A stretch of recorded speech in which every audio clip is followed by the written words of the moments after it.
Bonsoir et bienvenue dans cette analyse consacrée aux nouvelles tensions géopolitiques au Moyen-Orient. Depuis quelques heures, plusieurs déclarations politiques attirent l'attention des observateurs internationaux. Ces déclarations concernent principalement les relations entre l'Iran et les États-Unis. Les analystes parlent d'une période de tensions diplomatiques particulièrement sensible. Pour comprendre cette situation, il faut revenir aux événements observés dans la région du Golfe. Plusieurs rapports évoquent des mouvements militaires inhabituels dans certaines zones stratégiques. Même si ces informations doivent être analysées avec prudence, elles témoignent d'un climat de méfiance. La région du Moyen-Orient reste l'une des zones les plus sensibles du système international. 48 heures, c'est le délai qu'Iran vient d'accorder à l'Arabie Saoudite, aux Émirats Arabes Unis, au Koweït et au Qatar pour prendre une décision. Pas une négociation, pas une consultation diplomatique, un ultimatum délivré simultanément à chaque monarchie du Golfe via des canaux réservés. Le message était identique pour tous, simple, binaire, catastrophique, quelle que soit l'option choisie. Cessez de permettre aux forces militaires américaines d'utiliser votre territoire pour lancer des attaques contre l'Iran. Fermez les bases, refusez les droits de survol, mettez fin au soutien logistique ou acceptez que votre infrastructure pétrolière devienne une cible militaire permanente. 48 heures pour choisir entre le suicide économique et l'abandon stratégique. Il n'y a pas de troisième option.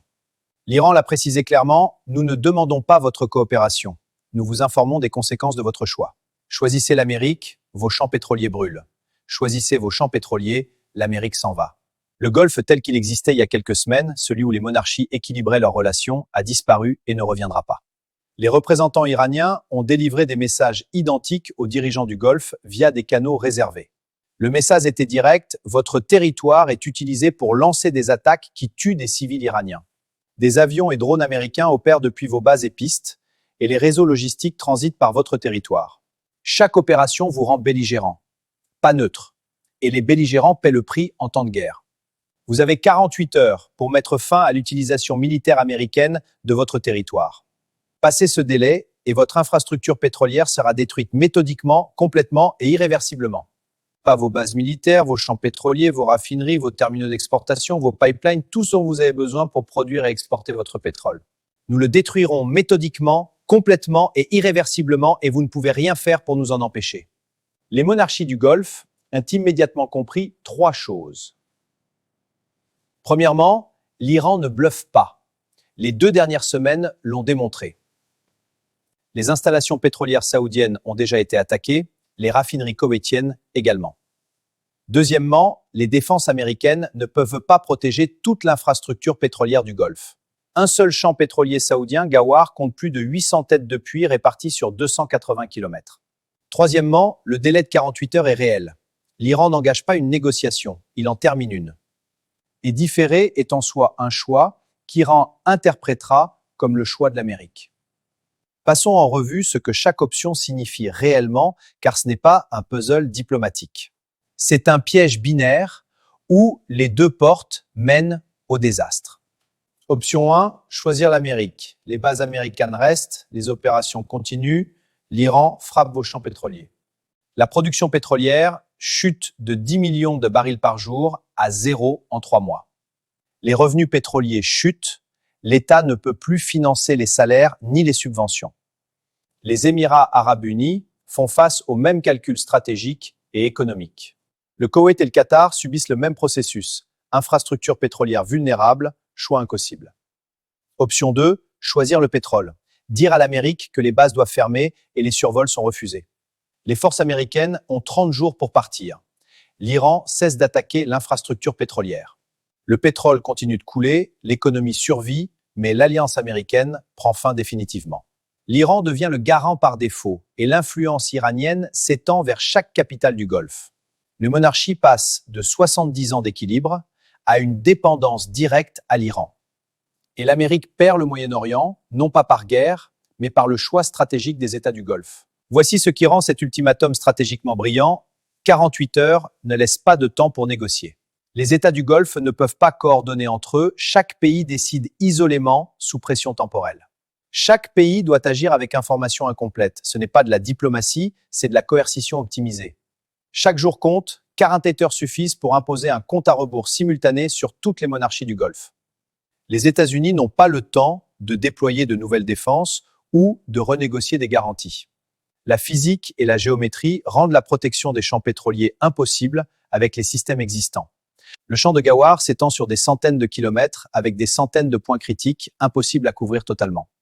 Même avec des intercepteurs, si 500 missiles sont lancés simultanément, la défense est insuffisante. L'Iran a démontré sa capacité à tirer plus de 1000 missiles et drones en une seule journée contre des cibles dispersées. Les raffineries et installations de traitement sont vulnérables, pas blindées contre des attaques précises. Un impact sur un point critique peut mettre hors service une installation entière pendant des mois. Les Émirats font face au même problème, infrastructures petites mais vulnérables de façon identique. À Riyad, Abu Dhabi, Kuwait City et Doha, la conversation est la même, secrète, non divulguée publiquement.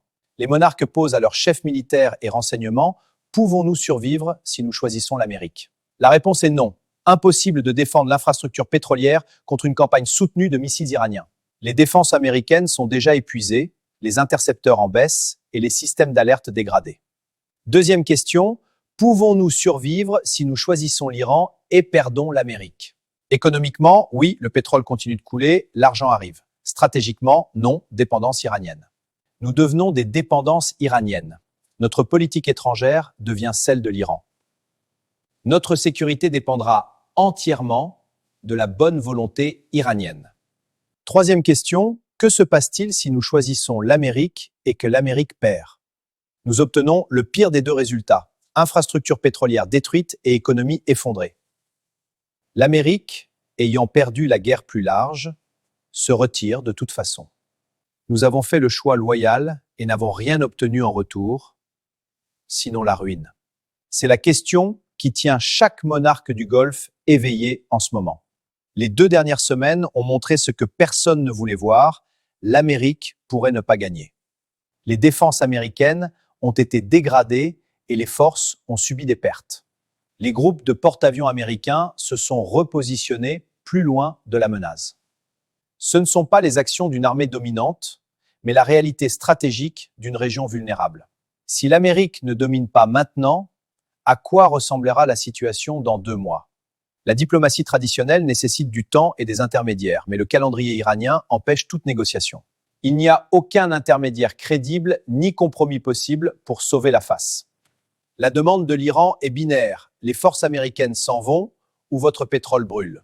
Les monarchies du Golfe doivent prendre une décision sans délai, sous une pression extrême et simultanée. Chaque monarchie doit évaluer ses propres calculs isolément, sans coordination possible. C'est un piège binaire où les 2 portes mènent au désastre, économique ou stratégique. Option 1, choisir l'Amérique, maintenir les bases et les opérations américaines. Les missiles iraniens frappent systématiquement les champs pétroliers, réduisant la production de millions de barils par jour. Les revenus chutent proportionnellement, entraînant un effondrement économique rapide et prévisible. Option 2, choisir le pétrole, expulser les forces américaines, protéger l'économie mais perdre la protection stratégique. L'Iran devient garant par défaut et l'influence iranienne s'étend sur toutes les capitales du Golfe. La présence militaire américaine qui assurait la région depuis 1945 disparaît sans avoir été vaincue militairement. L'ultimatum de 48 heures empêche toute manœuvre diplomatique ou militaire de dernière minute. Chaque décision est prise sous pression temporelle maximale avec une information partielle. Il n'y a pas d'option médiane. Chaque choix entraîne un effondrement économique ou une perte de souveraineté. Le timing est conçu pour éliminer toute ambiguïté et forcer un choix immédiat et irréversible. Les monarchies font leurs calculs, sachant que chaque retard ou tergiversation est interprété comme un choix contre elles. L'ultimatum est élégant dans sa cruauté, choisir l'allié qui ne peut pas protéger ou l'adversaire qui peut détruire. Les 2 choix sont des défaites, immédiates pour l'économie, lentes pour la souveraineté. Il n'y a pas de troisième option. Merci d'avoir regardé cette analyse. Si vous l'avez trouvée utile, n'oubliez pas de liker la vidéo et de vous abonner à notre chaîne pour plus d'analyses internationales.